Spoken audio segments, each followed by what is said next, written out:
A wonderful afternoon to us all. The Lord is always good. He giveth peace that the world cannot give. Let us worship Him in singing. Please stand. As our first song this afternoon, hymn number 46, Constantly Abiding. Let's sing all the stanzas of this song with a loud voice. Let us praise the Lord.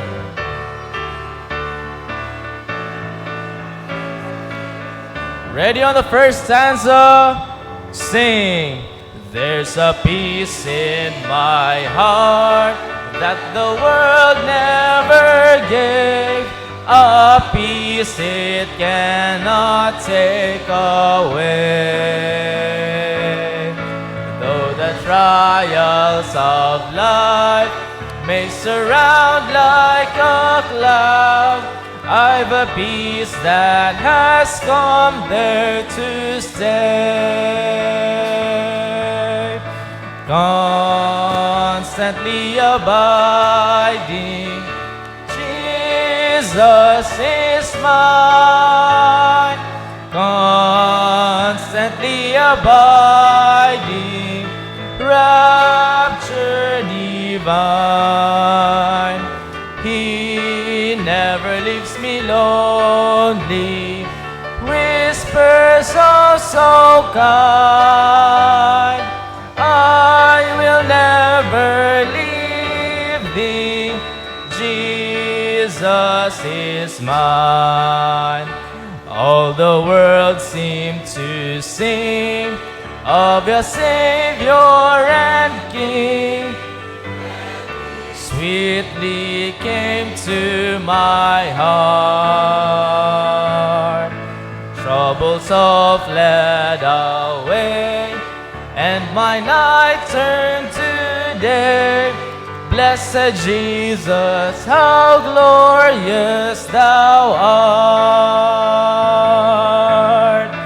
Constantly abiding, Jesus is mine.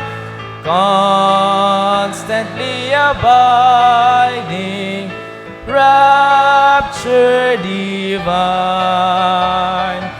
He never leaves me lonely, whispers oh so kind, I will never leave thee, Jesus is mine. This treasure I have, temple of clay, while here on His footstool I roam. But He's coming to take me some glorious day, over there to my heavenly home. Constantly abiding, Jesus is mine. Constantly abiding, rapture divine. He never leaves me lonely, whispers oh so kind, I will never leave thee, Jesus is mine. Amen. Let's keep on singing our next song, hymn number 370.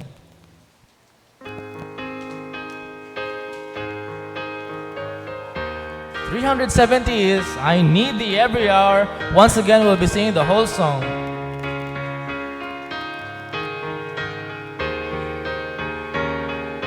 I need thee every hour. On the first, ready, sing. I need thee every hour, most gracious Lord. No tender voice like thine can peace afford. I need thee, oh I need thee,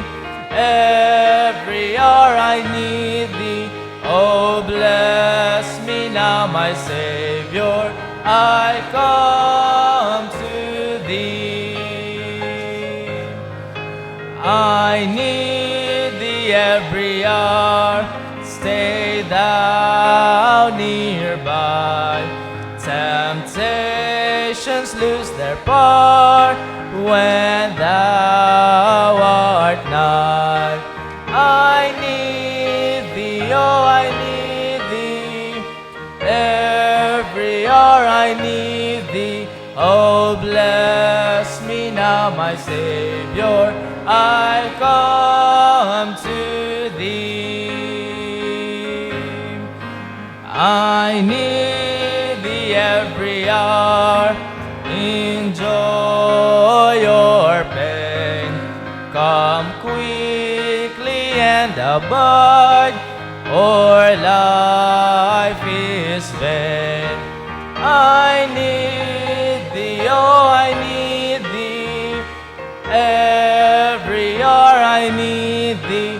Oh bless me now, my Savior, I come to thee. All together on the last. I need thee every hour, most holy one. Oh, make me thine indeed, thou blessed Son. I need thee, oh, I need thee, every hour I need thee. Oh, bless me now, my Savior, I come to thee. Amen. Please remain standing. May I call on Brother Engilbert Noveda to lead our opening prayer.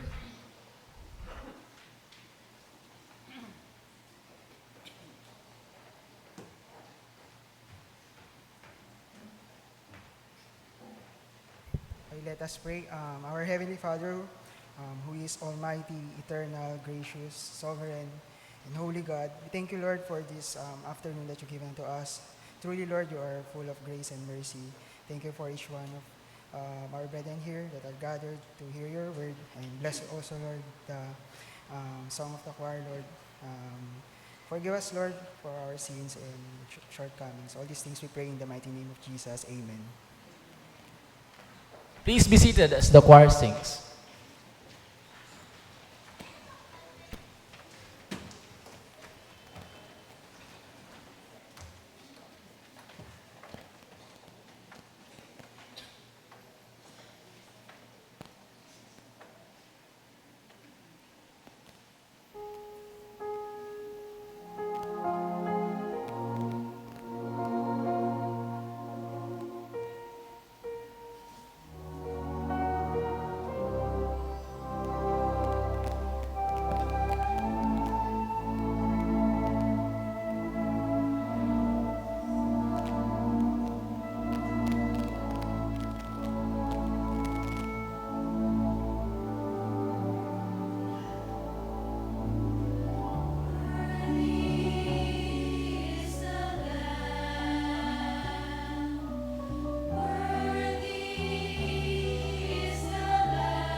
great singing choir. God is good all the time, and all the time God is good. Once again, please stand as we sing another song, hymn number 146. It is well with my soul. We will start singing this song from stanza 3 and then 4.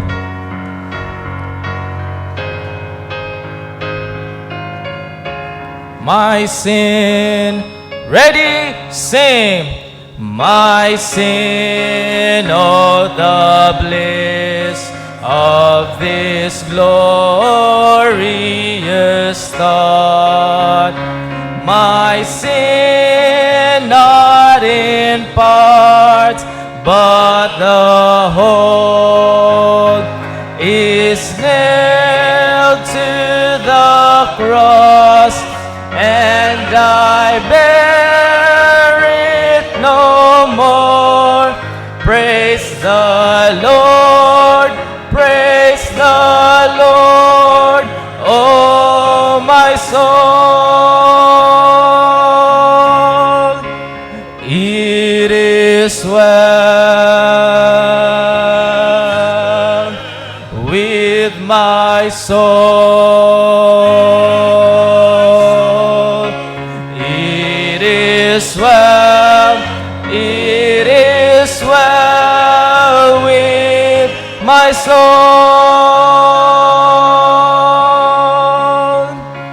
And Lord, haste the day when the faith shall be sight, the clouds be rolled back as a scroll, the trump shall resound, and the Lord shall descend.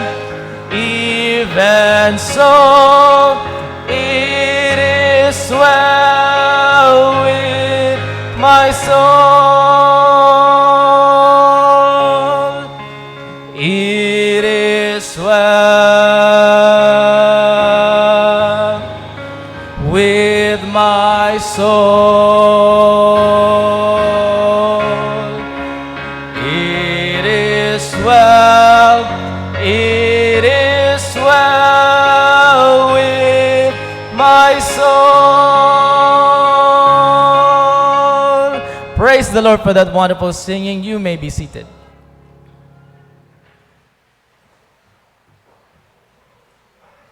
Good afternoon, church. Welcome po sa ating afternoon service. Konting announcement lang po. Meron po tayo ditong lost and found. Ballpen po siya. Mukhang mamahalin. Pantopraz. Tsaka ito po, hikaw, gold. Pakikuha na lang po sa office kung sakaling kayo po ay nawalan ng ballpen at tsaka ng hikaw. And just a few reminders po. Kanina pong hapon, mainit po ang panahon, subalit naniniwala po tayo na mas mainit ang impyerno kung hindi nila mapapakinggan at tanggapin ang mabuting balita na sila ay maliligtas sa tiyak na kapahamakan sa impyerno. Lumabas po tayo to saturate our neighborhood. Nagbigay po tayo ng mga tracts, and as well as we did street preaching. And praise God po sa mga patuloy na ginagamit ng Panginoon sa ministry na yan. At kung kayo po ay may burden para sa kaluluwa ng ating mga kapatid, lalong-lalo na po ang ating neighborhood, we continue to pray for that ministry, and you can also join us every last Sunday of the month at 1:30 p.m. po. And don't forget to pray for our ministries. We have a lot of ministries for you to join or choose. Pwede po kayong mamili whether to teach the kids. We have adult Sunday school every 9 o'clock po yan. We are in a series of making the difference. So nasa lesson 3 na po ang men. At kung gusto nyo pong sumali sa ating Sunday school upang patuloy po kayong lumago spiritually, ini-invite po namin kayo every 9 o'clock to join our Sunday school. And we also have a new believers class po sa taas. And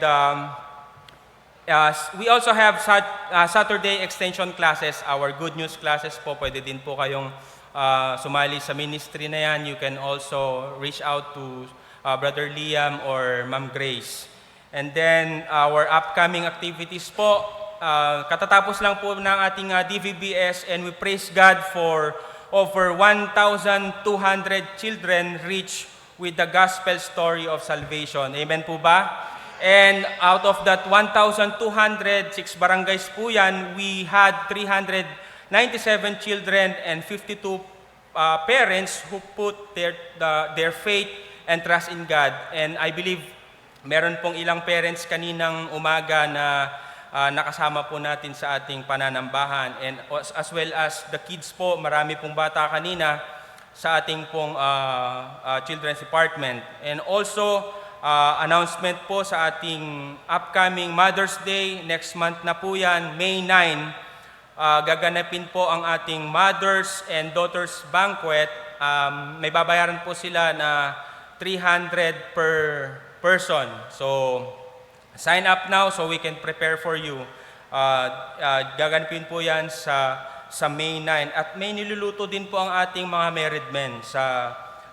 Ang date po niyan is June 26 to 27. Overnight po yan. Napag-usapan na po namin ng pastor kasama po ang mga officers. The venue po is to be announced and also the amount na ating pong babayaran. So magiging masaya po yan pag-pray po natin ang event na yan kasi alangan namang married mothers lang po ang mag-retreat. Tayo po out of town po tayo. Amen. So we are planning to have that on June 26 to 27. Pag-pray po natin yan, ay announce po namin ang venue for that event. And also, of course, Mother's Day in connection to the Mother's Banquet, that's gonna be on May 10. Pag-pray po natin lahat ng mothers, and if it is possible, you can invite your mother, friends na mga mother, at hindi lang po yan, lahat po ng kaya niyong invite during that time to celebrate with us as we give honor to the lives of each mothers sa ating pong church. And then, May 5 to 29, meron pong summer fun ang RCA. RCA will have the yearly summer fun program from May 4 to 29. This is for children from preschool to grade 6. So students will have fun while learning, reading, science, math, English, and even some cooking and music. There's also one-on-one tutorial for those who are interested.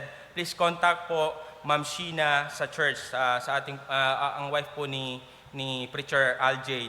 So, by the way, sa ating pong Mothers and Daughters Banquet, meron po tayong invitation sa labas. Kuha po kayo at abutan niyo po yung mga kaibigan yung mothers upang sila po ay maimbitahan at makapakinig po ng salita ng Diyos. Sa ganun po ay makakilala din po sila sa ating tagapagligtas. We continue to pray for our missionaries po, our tithes and offerings. Patuloy po nating ipag-prayan ang ating pong faith promise, and we believe that tithes belongs to the Lord. Ang ikapu po ay pag-aari po ng Panginoon, at naniniwala po tayo, hindi lang po ikapu, lahat po ng pag-aari at even the very air that we breathe, pag-aari po yan ng Panginoon, at marapat lamang po na ang amount na yan ay abot po natin sa iglesia, nang sa ganon patuloy po ang pagpapalaganap, ang operation po ng church upang marami pa pong individuals, unsaved, especially unsaved people, ang ma-reach out po ng ating church. And our missionary for this week is missionary Adam Altes and Asantewa Adday. Sila po ay missionary natin to Ghana, Africa. So yan lang po ang ating pong pastor. By the way, ay hindi po natin kasama ngayon. Nasa God First Baptist Bible Church po siya sa Lian, Batangas. Kabahagi po tayo sa gawaing iyon under the leadership of Pastor Ray Estrada. And we pray na maging blessing po ang ating pastor sa church na yon. And we also pray for our church this afternoon po, meron po tayong guest speaker. Amen? Ready na po ba kayo sa ating guest speaker? Our missionary to Enchanted Kingdom. Joke lang po, joke lang po. Meron po ba tayong first-time visitors?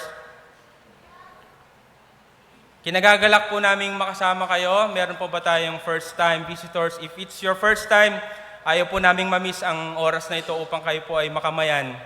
Meron po ba? Ay, meron. Amen. Si Brother, pakitayo lang po para ma-recognize po. Yan, kamayan po natin ang ating bisita. Kung wala na po, tumayo po tayong lahat and let us greet everyone with a smile. Kamayan po natin ang bawat isa. Let's sing our welcome song in 1 John 4:7-8. They're so welcome here, they're so welcome here. There's a Christian welcome here, hallelujah. They're so welcome here, they're so welcome here. There's a Christian welcome here. Beloved, let us love one another.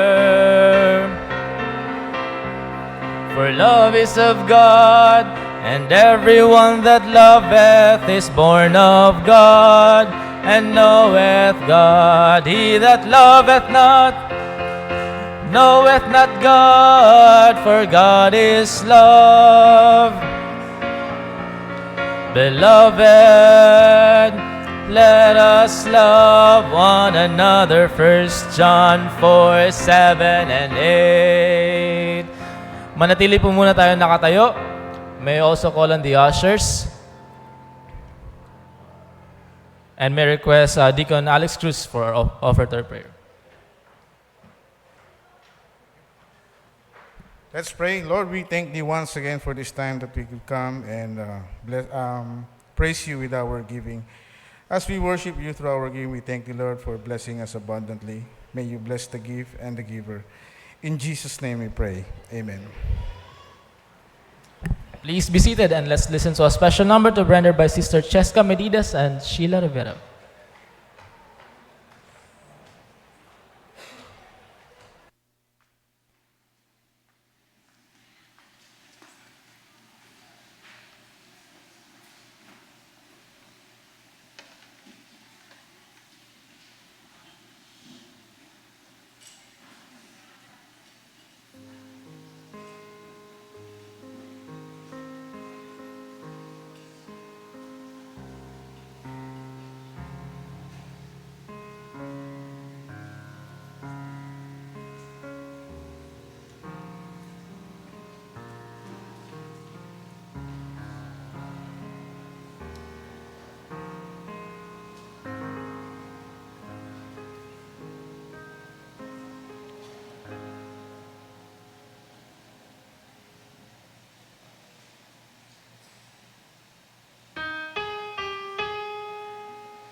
Well, good afternoon everyone and welcome to Baptist Bible Church. Tapos na po yung announcement.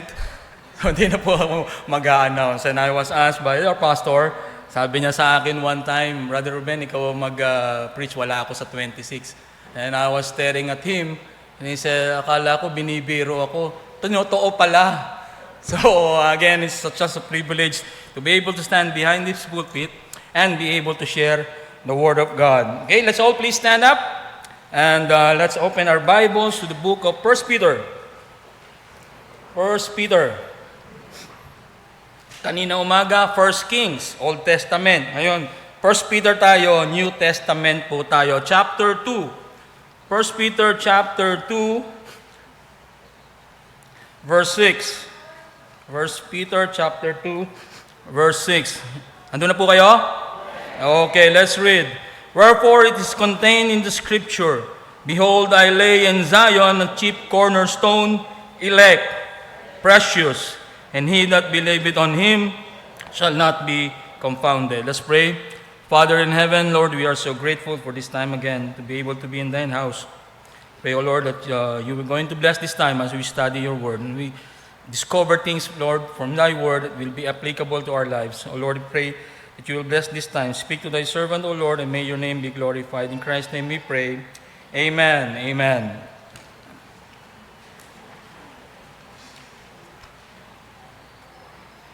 Okay, let me ask you a question. Isang kwenong lang po sa atin.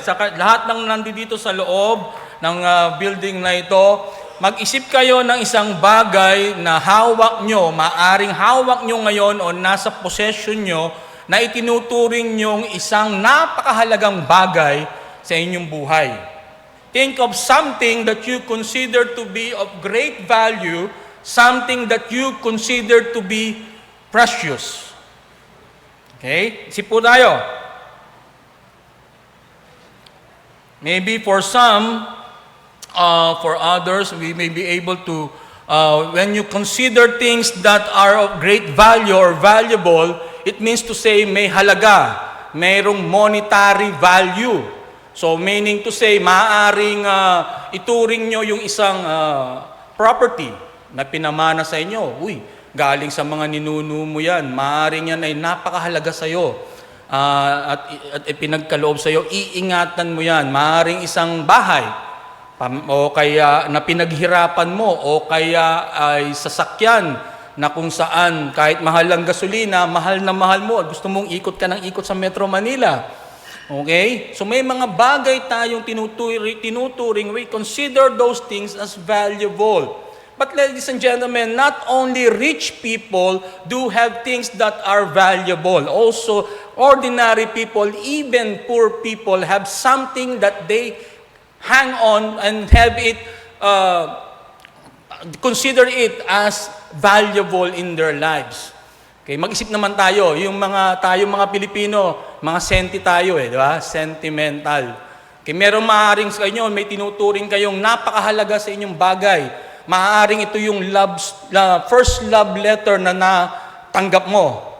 Di ba? Tuping-tupi pa yon. O maaaring meron kang larawang kupas ng iyong unang mahal.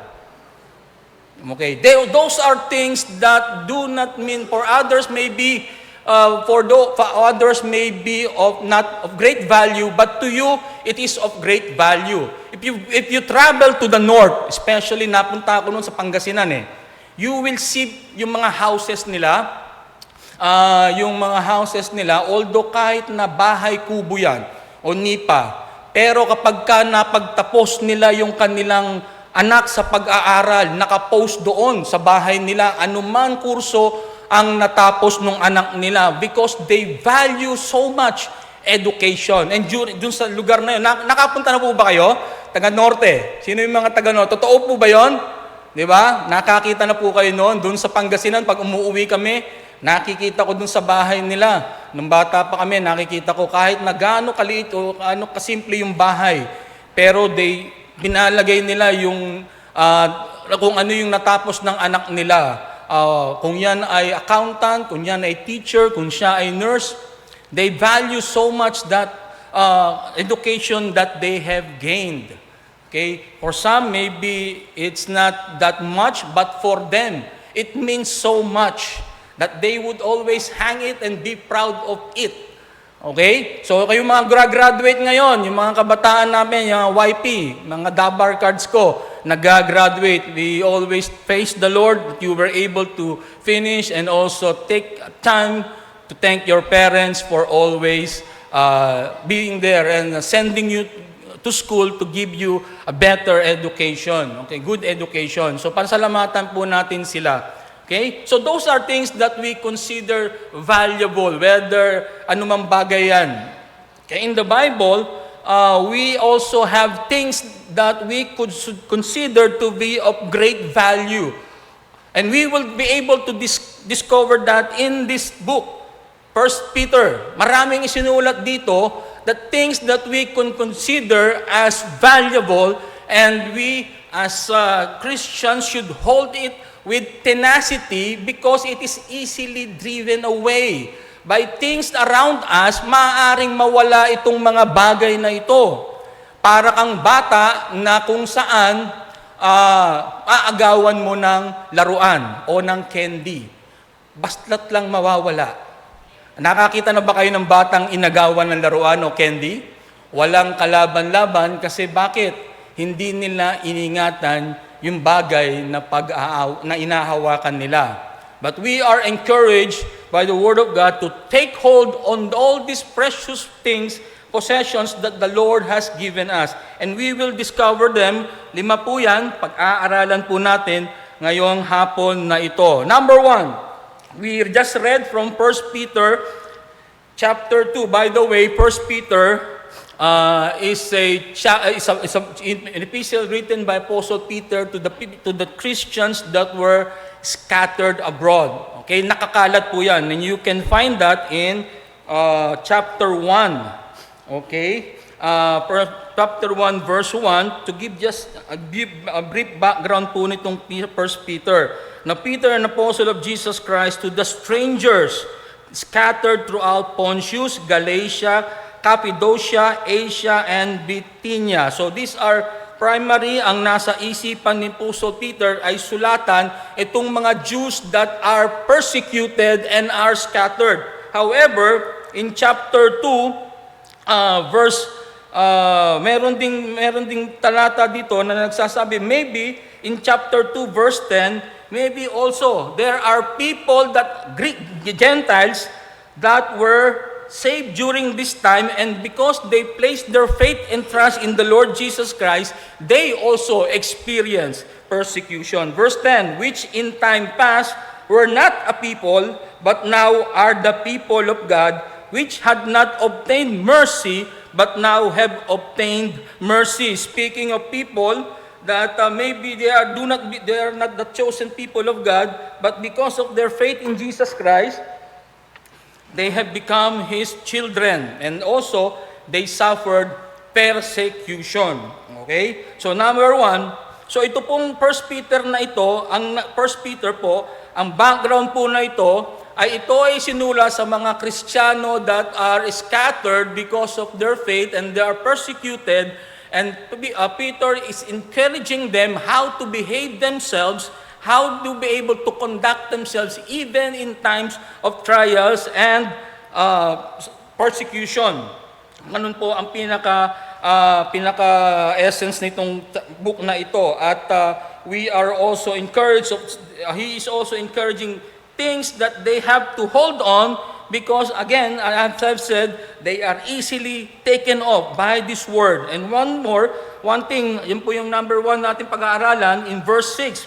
Wherefore it is contained in the scripture, behold, I lay in Zion a chief cornerstone, elect, notice the word, precious, and he that believeth in him shall not be confounded. Sino po ito?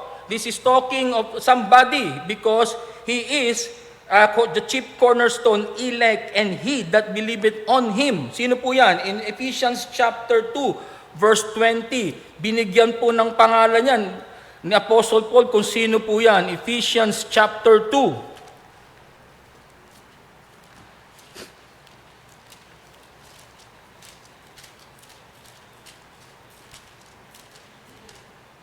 Okay, verse 20.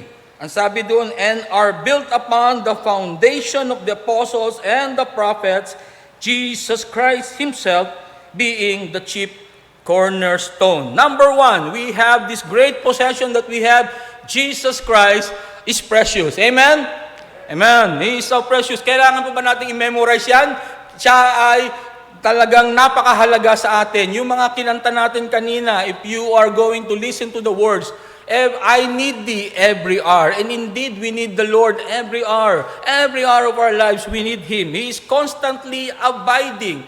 He is He's a faithful God who always takes care of His children. He who from heaven left heaven's glory, came down to this world, left His glory, became one of us. He died for our sins, buried, and He rose again. He saved us from our sins. He is a constant friend, a precious redeemer, and He is always there to listen to us. So Jesus Christ is considered to be our greatest possession. No, we cannot be able to survive this world without the Lord Jesus Christ. Okay? There are people, however, there are people, Christians, that start good.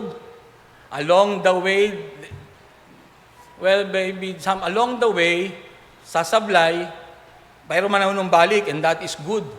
But most of all, there are Christians who you start good and bad. And maybe let's just take a look of some of our examples. They forgot to cherish their sweet relationship with the Lord Jesus Christ. Okay? So tingnan natin yung mga examples na yan. Sino?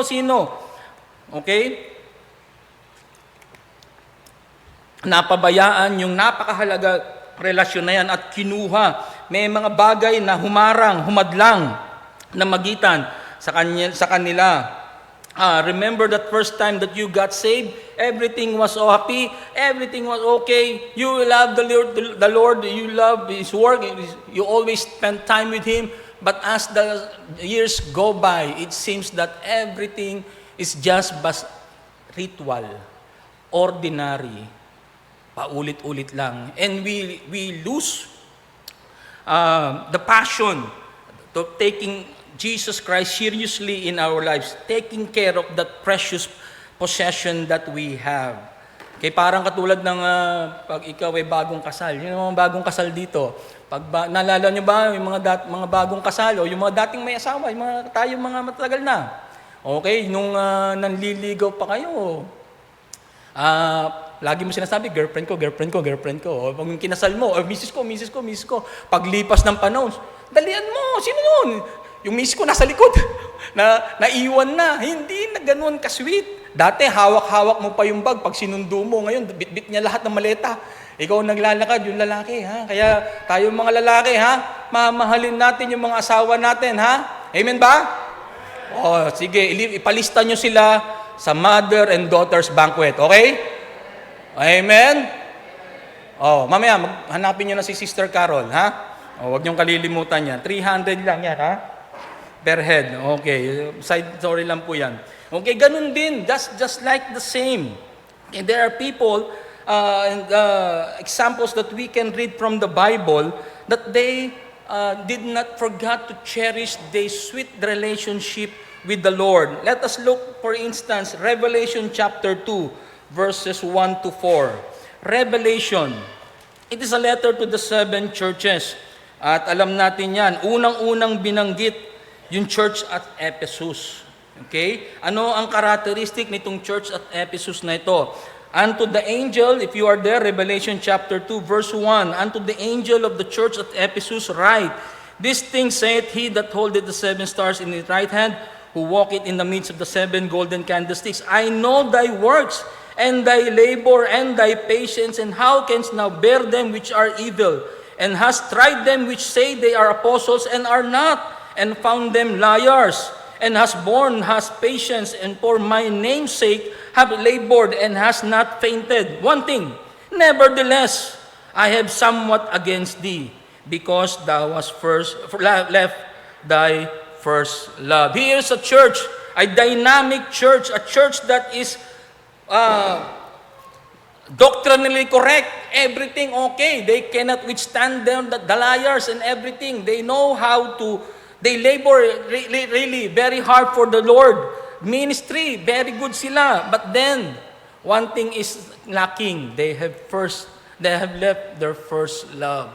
Okay lang yung mag-ministry. To those of you who work sa DBBS, the Lord bless you. And for the upcoming events that we have, may mga let's keep on. Ministry is very, very important.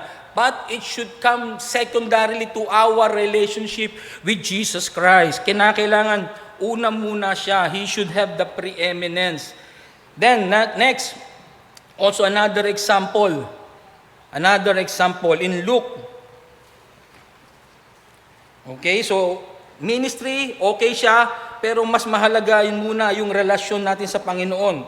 Okay? Walang masama sa ministry. Uunahin lang natin, pagbigyan natin ng panahon, yung ating relasyon sa Panginoon. Number 2, in Luke chapter 10. Luke chapter 10. Here is a story of a family. Yung pumunta ang Panginoon sa kanilang bahay, and very hospitable naman sila tinanggap.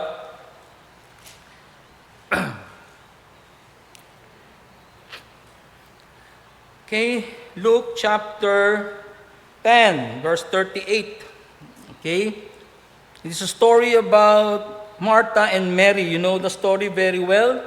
It came to pass, he entered into a certain village, and a certain woman named Martha received him into her house. And she had a sister called Mary, and which also sat at Jesus' feet and heard his word. But Martha was cumbered about much serving, and came to him and said, Lord, dost thou not care that my sister had left me serve alone? Bid her therefore, and that she help me. Gawain naman to ha, abalang-abala sila. So Jesus answered and said, Martha, Martha, thou art careful and troubled about many things, but one thing is needful, and Mary had chosen that good part, which shall not be taken away from her. Hindi naman ni-rebuke si Martha. Jesus Christ did not rebuke Martha. She was doing good. Okay naman yung ginagawa niya, serving. But one thing is needful, again. And Mary has found that. Many times in our lives, our devotion with the Lord, our time with Him, to spend with Him, nawawala yan because we are troubled. This world can offer so many things to distract us of that wonderful time with the Lord. Okay, paggising mo sa umaga, ano ang unang mong ginagawa? Makikita mo yan sa umaga, pagbangon mo sa umaga, ano ang unang mong ginagawa? Okay, Martha and Mary, another example, the author of the epistle, mismo, yung author ng epistle himself, the Apostle Peter, is a good example also of someone who have tasted the goodness of the Lord. But along the way, he was subtracted by so many things. We know for a fact that he knew the Lord when his brother introduced him to the Lord. We saw the Messiah. He followed. He witnessed miracles from the Lord. Ang first miracle siguro niyang nakita when her mother-in-law was sick and the Lord healed her. And then, he also was there during so many miracles of the Lord. He was a bold person. He was the one who is the leader of the group of the 12. He belongs to what we call the inner group. Kaya pag binanggit mo, if you're going to read your Bible, every time the 12 disciples were mentioned, unang-una yung tatlo, Peter, James, John. Sila yung unang-unang natatawag. And then he was also able to witness the transfiguration. They saw during the time how the Lord was magnified and glorified in their midst. So he also had a wonderful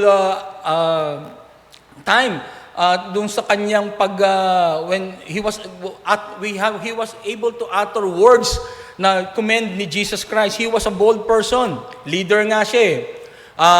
medyo adelantado ng konti, pero okay din, kinumend. When Jesus Christ was asking His disciples, "Who do you think I am?" And He answered, "You are the Christ, the Son of the living God." And God, the Lord, acknowledge Him for that. Flesh and blood has not revealed it to you, but my Father. So again, he was a bold person. He wants to, with the Lord, he wants to experience things with the Lord. He said to the Lord, during the storm, yung nasa boat sila, sabi niya, "Lord, if that is you, bid me to come." And he was very courageous. He walked through, along with on the waters. Naglakad siya dun sa tubig. Okay? Naglakad siya. He experienced that. But then, all of a sudden, and then also, he said, pero sabi niya, Panginoon, when Jesus Christ in the upper room, He said, how He will be treated by men, how He going to be delivered. And then Peter said, "Not so, my Lord, hindi po mangyayari sa kayo yan. Ako ay sasama." In Luke chapter 22, sabi niya, "Sasama ako sa iyo in prison and in death. I will be with you, even in prison and in death." Sabi ng Panginoon, no. "When the cock crows, you shall deny me thrice." Okay, so ito si Peter. Very, very bold. Very, very active. Okay, but when the goings get rough, nagbago ng konti. When Jesus Christ was arrested in the Garden of Gethsemane, everyone fled. He was there. And then what He did, He walked, a distant away. And then He mingled Himself with the wrong crowd. And then, His speech denied Him. Yung kanyang speech ay kanyang sinasabi ng mga kasama mo siya, hindi. And then he began to curse and to say things. Binabago niya na. He was trying to conform himself with the crowd. And then the cock crowed. And then he remembered the Lord. But one thing is so amazing with our Lord. He always offers us second chances. And then the Lord, He said unto Peter, "I have prayed for thee.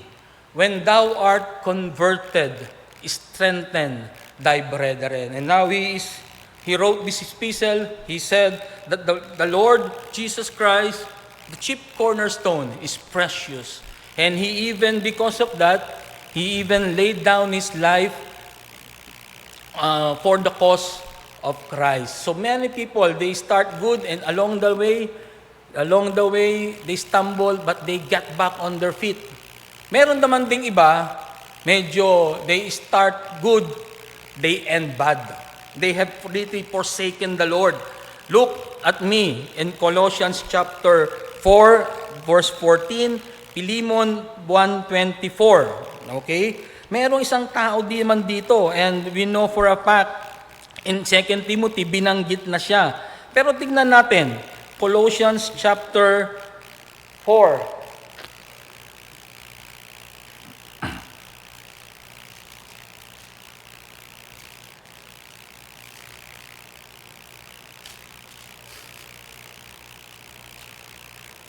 Colossians chapter 4, verse 14. Ang sabi doon, "Look, the beloved physician, and Demas greet you." He was with them. Demas. Philemon 1:24.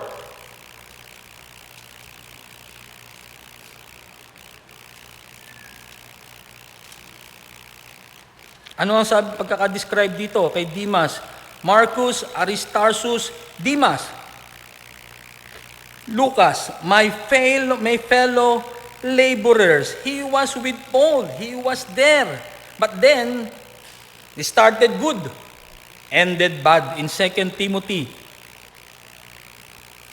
chapter 4, and verse 10, sabi dito ni Paul, he was writing to Timothy, "For Demas hath forsaken me, having loved this present world, and is departed to Thessalonica, Crescens, to Galatia, Titus, unto dementia.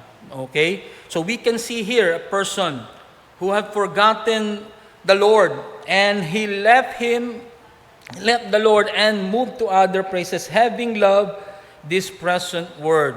Okay? So as I've said, brethren, there are things that this word could offer to us that can snatch us of our sweet fellowship with the Lord.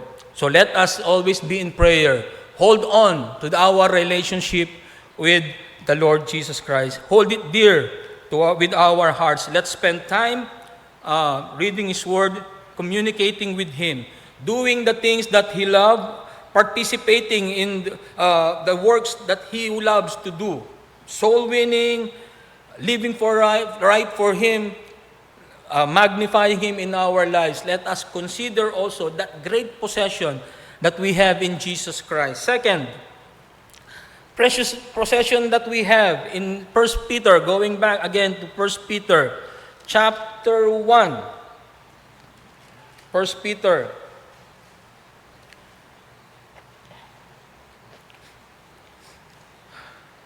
Okay, chapter 1, verse 18. For as much as you know, up to 19, for as much as you know that you were not redeemed with corruptible things, as silver and gold, from your vain conversation received by tradition from your fathers, but with the precious blood of Christ, as a lamb without blemish and without spot. The second great possession that we have is the blood of the Lord Jesus Christ. The blood of the Lord. Let us, blood. Alam mo ba dito sa ating mundo, merong iba't ibang klase ng blood. Tama ba, doktora, no? Merong tayong iba't ibang klase ng blood. Merong A, may B, may O, may AB, may OA ba? Wala. Naman anong type mo? BO. Medyo hindi natin maganda. Okay, so there are types of blood that we have. Some are rare and some are yung madaling makita, ordinary. But regardless whether our blood is they consider to be rare or what, it will not be able to pay for our sins. Hindi pwede. It only takes the blood of the Lord Jesus Christ to cleanse us from our sins. The pure blood of the Lord. He has no sin, perfect life, and He is the right human sacrifice for our sins and for the sins of the whole world. Eh, bakit blood? Now, let's me go sa blood. Well, blood, kinakailangan yan. That is in old time pa in Leviticus 17 verse 11. It says it is an atonement for the soul. The blood is the atonement for our soul. Only the blood, because the life is in the blood. So that is the requirement. Okay, in Hebrews chapter 9 verse 20, all things under the law.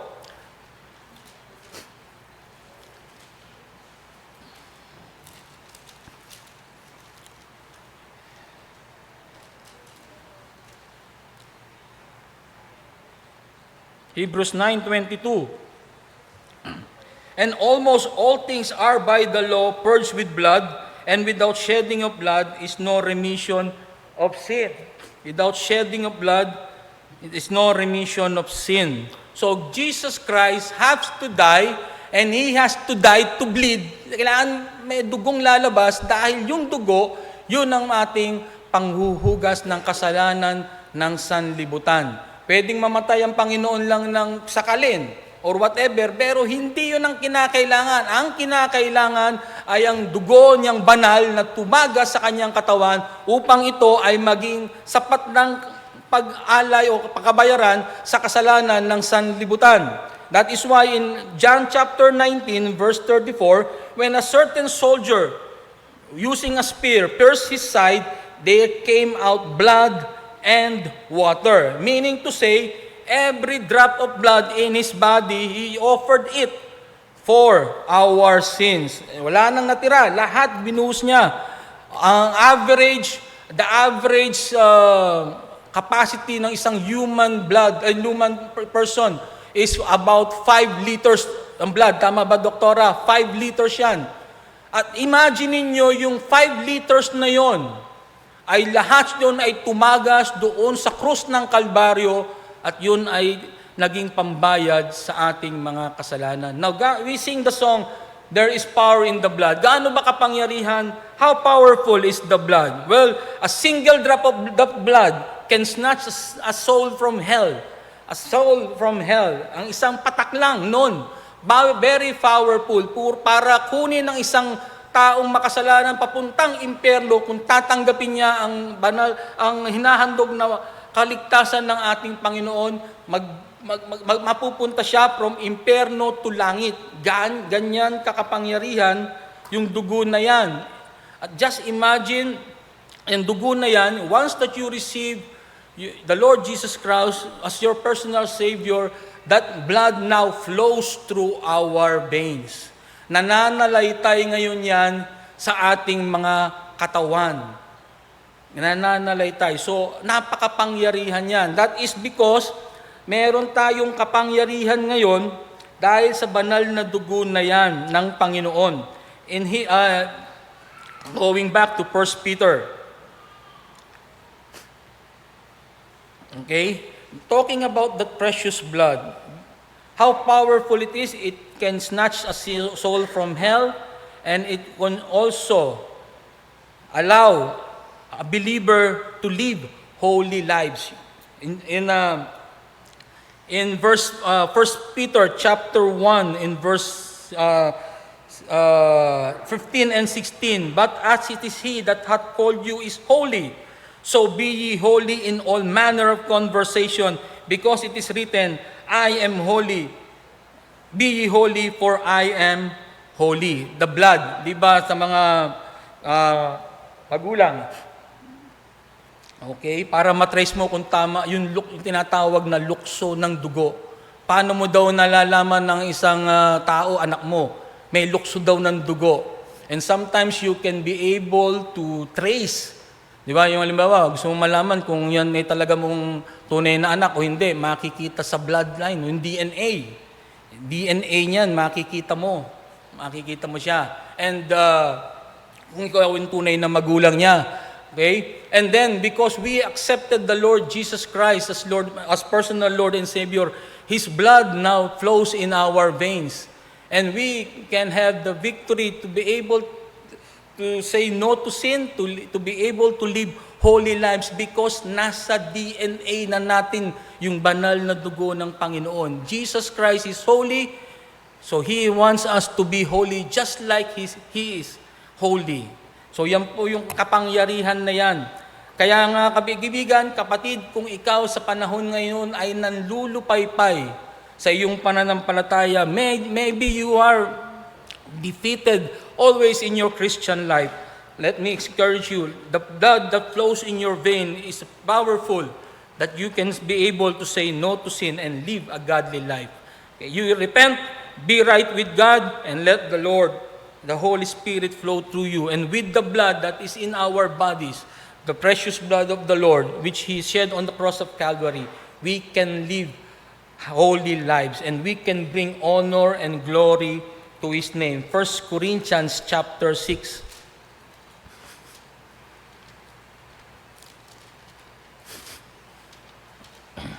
Verse 20. 1 Corinthians chapter 6, verse 20. "For ye are bought with a price, therefore glorify God in your body, in your spirit, which are God's." So we have been bought with the precious blood of the Lord. If you are saved, then we have to glorify Him in our bodies. Okay? Let's go back. Let's go now to the third one. Third precious possession that we have, it's also found in 1 Peter chapter 1, verse 7.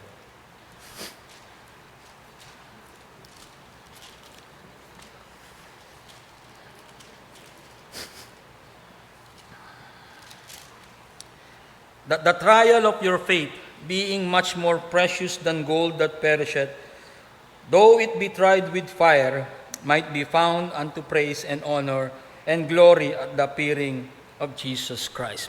Number 3, precious possession that we have that the Lord has given us is our faith. Everything by faith. We are saved through faith by the grace of God. We are kept by faith. Everything by faith. The just shall always live by faith. Hebrews 2:12, Romans 1:7, Galatians 3:11, Hebrews 10:38. It says the just shall live by faith. The Christian life is about faith. Faith, faith, faith. Faith is something that we cannot see, but we believe. Okay, mabuti pa si Brother William, paggising, nandiyan na yung faith. Kitang-kita niya. Tayo, we believe. Okay? Wala faith. No? Biro lang yan. Okay? Okay, so everything by faith, by faith, by faith, by faith. Meron mga tatlong klase ng faith. Meron tinatawag na saving faith. That is when you place your faith and trust in the Lord Jesus Christ. Tapos pupunta ka na sa pangalawa. Meron tayong tinatawag na Christian living faith. Ito, matagal to.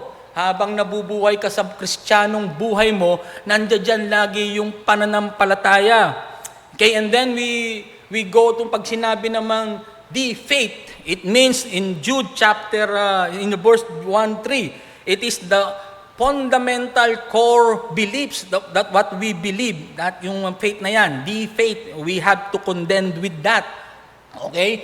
Yung diniscuss ni Pastor sa atin, yung articles of faith, hindi magbabago yan kasi dyan nakasalala yung paniniwala natin, what the Bible teaches and where this church stands from. Okay, doon sa articles of faith natin na yan. So, ang faith natin, lahat yan, since the Christian life is a life about faith, it must be tested. It must be proven. And then sabi dito, that the trial of your faith being much more precious than gold that perisheth. The faith should be tested. Bakit? Bakit kinakailangan itong mates?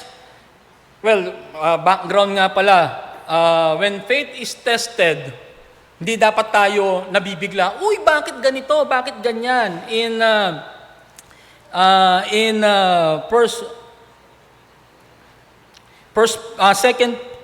First Peter chapter 4.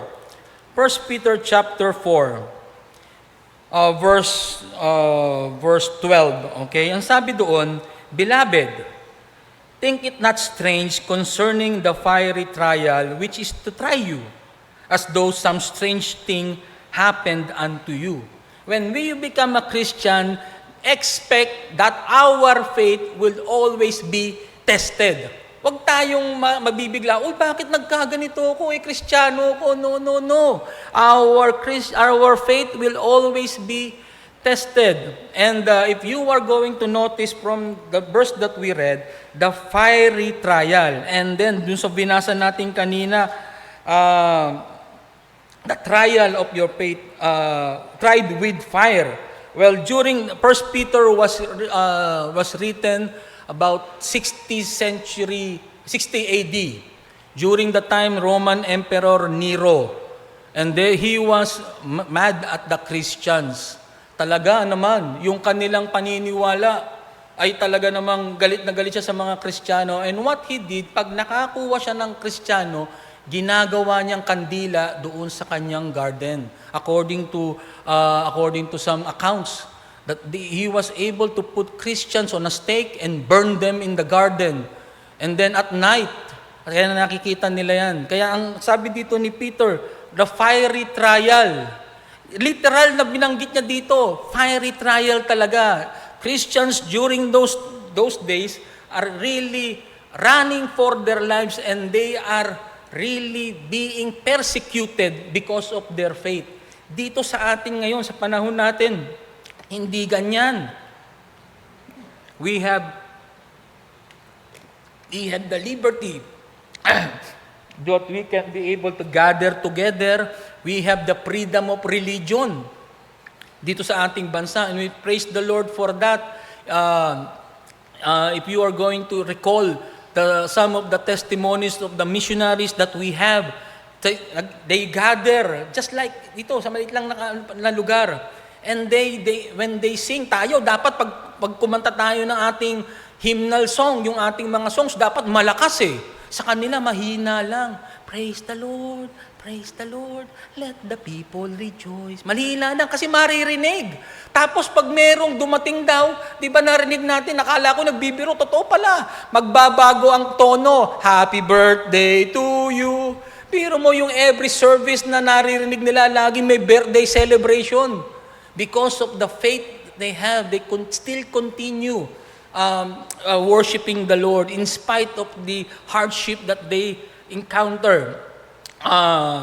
You listen to the missionaries that we have and the testimonies every time that they hear and visit us, the testimonies, and you will be surprised. And we just thank the Lord that here in our country we have the liberty to proclaim the gospel, to gather together and worship the Lord. Tapos hindi pa natin gagawin. Late pa tayo. Hindi pa tayo makaka-attend. Kaya kinakailangan gawin natin. Bigyan natin ng pansin yung ating kalayaan na meron tayo dito. Ating bigyan ng mas masusi pang pagdidiin o pagmamahal yung pagkakataon na yan. Okay? The faith that they have has been tested, yung kanilang faith, living faith nila. Okay? And it is be tested. Why? To be able to be found with honor, praise, and honor. In verse 7, sabi doon, that the trial of your faith, being much more precious than gold that perisheth, though it be tried with fire, might be found unto praise, honor, and glory at the appearing of Jesus Christ. How is our faith, brethren, today? Is it something that the Lord will praise us or give honor or to glorify at His appearing when He comes back? The imminent return of the Lord. Pag bumalik, ano kaya masasabi sa pananampalataya natin? Okay? Ikaw lang ang makakasagot niyan, kaibigan, kapatid. Kung ano ang masasabi. Kinakailangan pagsumikapan nating panatilihin yung pananampalataya na yan. And it should be fruitful. Nais ng Panginoon, yung faith na yan, even though it is tried, it should produce fruit. 2 Peter, go to verse 2 Peter chapter 1 verses 5. Okay? Verses 5 to 9. Okay? Ang sabi doon, and beside this, giving all diligence, add to your faith virtue, knowledge, temperance, patience, godliness, and to godliness, brotherly kindness, and to brotherly kindness, charity. For if these things be in you and abound, they make you that neither ye shall be barren nor unfruitful in the knowledge of our Lord Jesus Christ. God wants our faith to be fruitful. So kinakailangan dagdagan, cultivate natin yan. Marami tayong idadagdag, binention na doon. Yung mga bagay-bagay na dapat natin idagdag doon, ang foundation, yung pananampalataya. And add, diligent ang tabi, diligent. Add to your faith. If you do these things, you will not be barren nor unfruitful in the knowledge of our Lord. Okay? So let us always, by the grace of God, hold on to our faith and stay true to our faith. Number 4. Okay. 2 Peter chapter 1. Nandun na tayo. 2 Peter. Balik tayo sa 2 Peter, Number 4. So meron tayong the Lord Jesus Christ. He's so precious. He shed His precious blood. We have our faith. The trial of our faith is precious. And then number 4.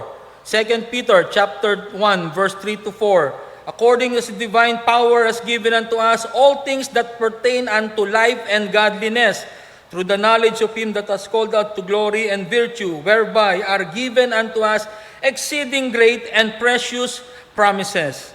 Okay, by this ye might be partakers of divine nature, having escaped the corruption that is in the world through lust. Number 4, we have the promises of God that we can hold on. During this time, yung mga Kristiyanong pine-persecute, they have nothing to hold on but the promises of the Lord.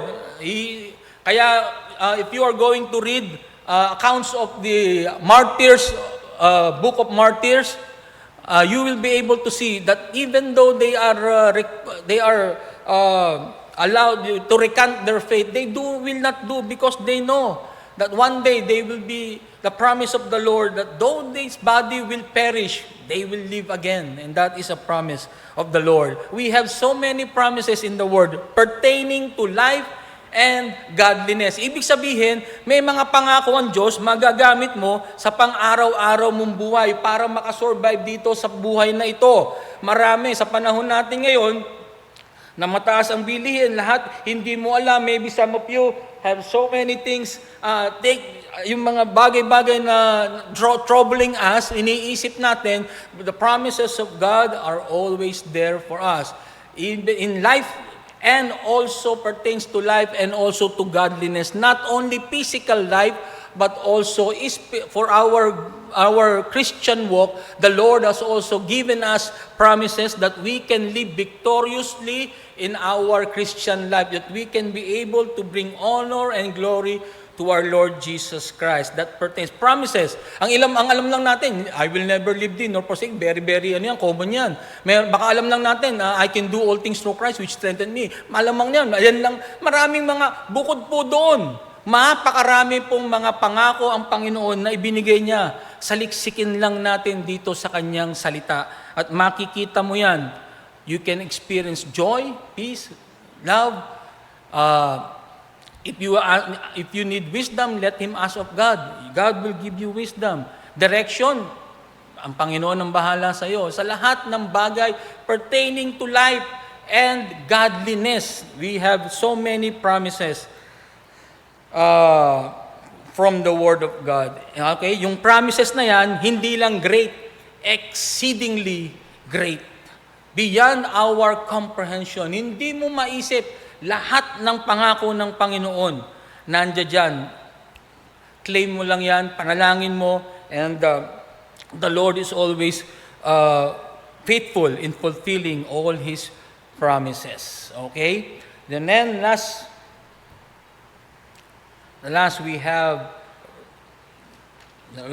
precious possession that we have. So hold on to these things, the promise of the Lord. And then the last is found in Revelation chapter 21. Revelation chapter 21.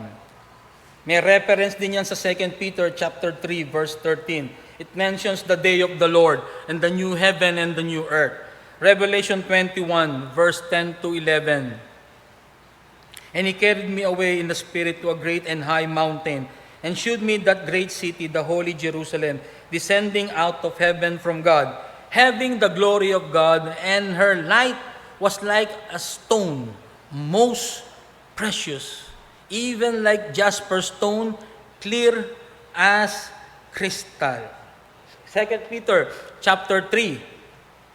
So binanggit doon yung precious heaven natin. Her light was so precious as stone. 2 Peter chapter 3, verse 13. Nevertheless, we, according to His promise, look for new heavens and a new earth, wherein dwelleth righteousness. Wherein dwelleth righteousness.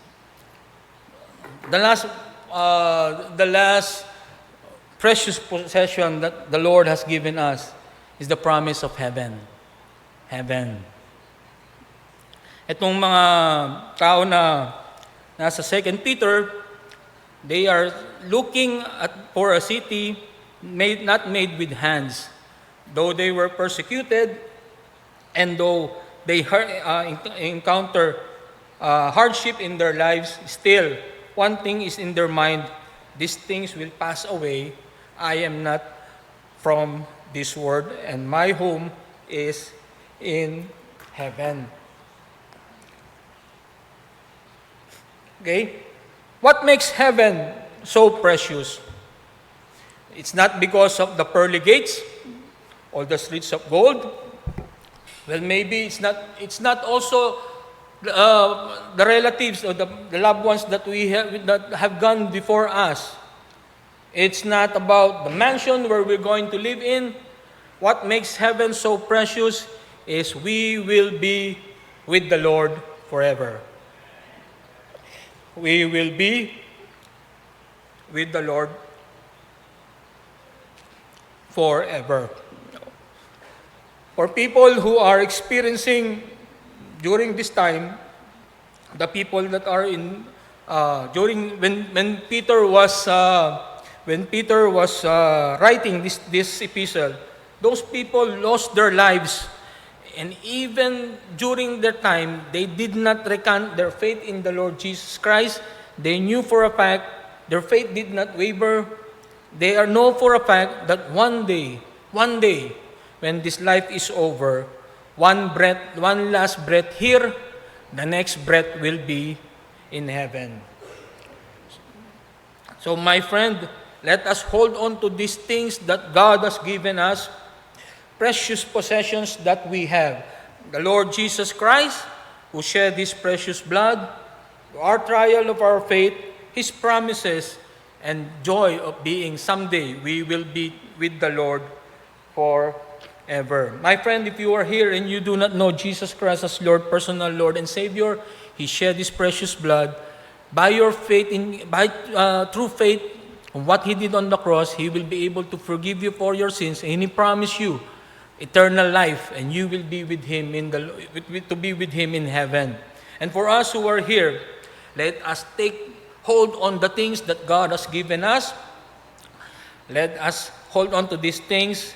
And in this world that we live in, let us show this world that we are not citizens of this world, and how citizens of heaven should behave, should conduct themselves in proper conversation, meaning to say manner of life, so that they will also see the difference in us and will be able, by our good works, they glorify God, and they will be able to accept the Lord Jesus Christ as our personal Lord and Savior. Shall we all stand up, please? Di ko alam kung paano. I am not a theologian. I just ask the Lord to give me the message. I don't know how the message how the Lord has worked in you through the message, through this word. But again, let us end, as we have our invitation, try to evaluate how precious is the Lord to us. Truly, how precious is the Lord to us. Do we spend time with Him, reading His word? Do we serve Him with all our abilities? Do we give for the cause of Christ? Our faith, maybe you are here and you are going through a circumstance in your life. I don't know. Maybe you need your faith to be strengthened so that it will bear fruit, whatever your need may be. Maybe we will be able to have an invitation and just pray that your faith will always be strong, that maybe you are defeated in your Christian life and you have forgotten that the blood of the Lord Jesus Christ flows in your veins, that we are victorious should be victorious in our Christian lives if we will abide with the Lord, knowing that His blood dwells in or flows in our veins. Whatever your need, my friend, will be. Let's pray. Father in heaven, Lord, I don't know how to give this invitation, but again, Lord, as you speak to your people, may we, again, Lord, be thankful for the things that you have given us, and hold it with our dear lives, O Lord, that we will always cherish all these precious possessions that we have in Jesus Christ. Again, Lord, we thank you for the blessings. In Christ's name we pray. Amen. As the pianist plays, whatever you need, you come to the Lord. If you are here and you do not know Jesus Christ as your personal Lord and Savior, my friend, today is the day of salvation.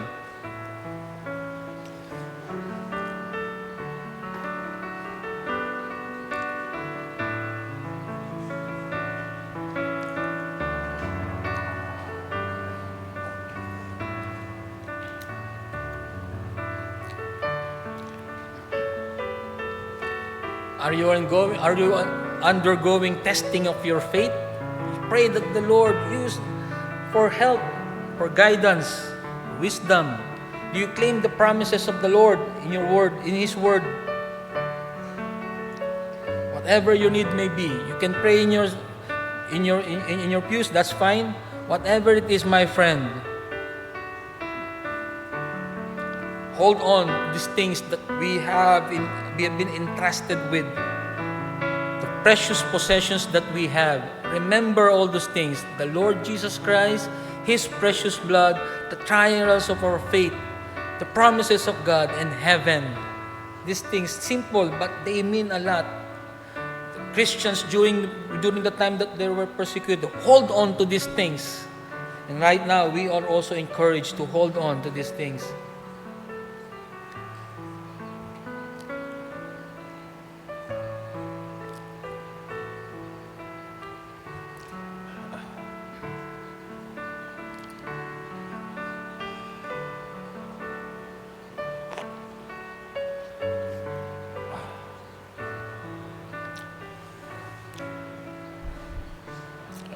Okay, so again, thank you very much for coming to church.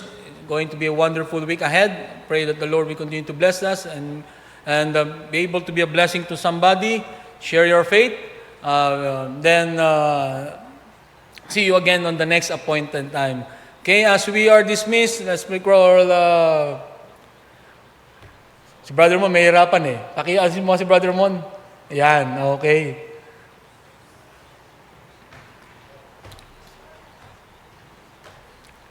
Brother Mon. Let us be dismissed in prayer. Lord, we thank you, Lord, for the message that has been delivered, Lord. And Lord, as we go our separate ways, Lord, as we depart from this house of worship into our individual homes, give us traveling mercies, O God, and take care of us, Lord, within the week. Bring us back again, Lord, this Sunday, and may your name be glorified in all that we do today. In Jesus' name, amen.